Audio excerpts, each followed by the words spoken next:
കഴിഞ്ഞ കുറേ വർഷങ്ങളായിട്ട് ഒരു ധാരണ ഉണ്ടായിരുന്നത് നമ്മൾ മലയാളികൾ മറ്റുള്ളവരെക്കാൾ ബാക്കിയുള്ള സംസ്ഥാനങ്ങളിലത്തെ ജനങ്ങളെ വെച്ച് നോക്കുമ്പോൾ നമ്മൾ വളരെ ബെറ്ററാണ്. നമ്മൾ എന്താ പറയുക, ബുദ്ധിപരമായിട്ട് കാര്യങ്ങളെ ഡീൽ ചെയ്യുന്ന ആൾക്കാരാണ്. രാഷ്ട്രീയ ബോധം നമുക്ക് നന്നായിട്ടുണ്ട് എന്നൊക്കെ വിചാരമുണ്ടായിരുന്നു. ഇപ്പോൾ ഒരു കൊല്ലത്തോളമായിട്ട് ആ ധാരണയൊക്കെ എനിക്ക് നഷ്ടപ്പെട്ടു. ഇവിടെയും കാലം മുന്നോട്ട് പോകുന്തോറും ഒരു തരത്തിലും ഡീൽ ചെയ്യാൻ പറ്റാത്ത ആൾക്കാരെ സപ്പോർട്ട് ചെയ്യുന്ന ആൾക്കാരെ കണ്ടു വരികയാണ്. അപ്പോൾ ആൺപെൺ വ്യത്യാസമില്ല, 18 വയസ്സും 80 വയസ്സൊന്നും ഡിഫറൻസ് ഇല്ല. എന്താണ് ഇങ്ങനെ ആയി പോകണമെന്ന് ആലോചിച്ചിട്ട് പിടിയും കിട്ടണില്ല. കാരണം നല്ല എഡ്യൂക്കേഷൻ ഉണ്ട്, പക്ഷെ കോമൺ സെൻസ് ഇല്ലാത്ത അവസ്ഥ.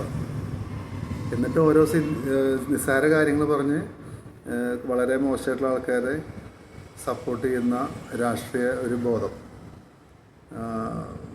നോർത്ത് ഇന്ത്യൻ സമൂഹത്തിനൊക്കെ ഒരുപാട് നമ്മൾ വിമർശിച്ചിട്ടുണ്ട്.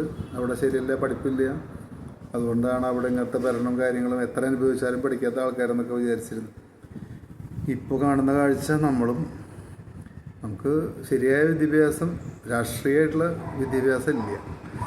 അതിൻ്റെ ഭാഗമായിട്ട് നമുക്ക് എന്തൊക്കെയോ പിന്നെ പഠിപ്പിൻ്റെ ഭാഗമായിട്ടൊരു സ്പെഷ്യൽ ബുദ്ധി ഉള്ള പോലെയാണ്.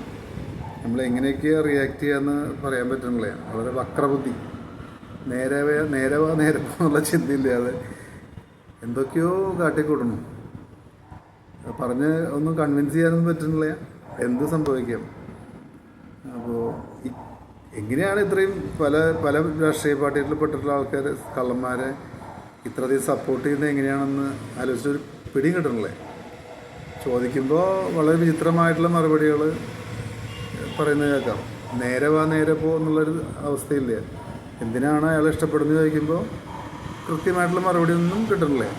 ഇത് നോർമൽ സംസാരത്തിൽ, ഇത് ടി വിയിൽ ചർച്ചയല്ല, സാധാരണ ലോക്കലായിട്ട് നമ്മൾ കാണുന്ന ആൾക്കാരോട് സംസാരിക്കുമ്പോൾ ഉണ്ടാകുന്ന അവസ്ഥയാണ് ഇപ്പോൾ അനുഭവിച്ചുകൊണ്ടിരിക്കുന്നത്. എവിടെ ചെന്ന് അവസാനിക്കുമെന്ന് മനസ്സിലാവണല്ലേ.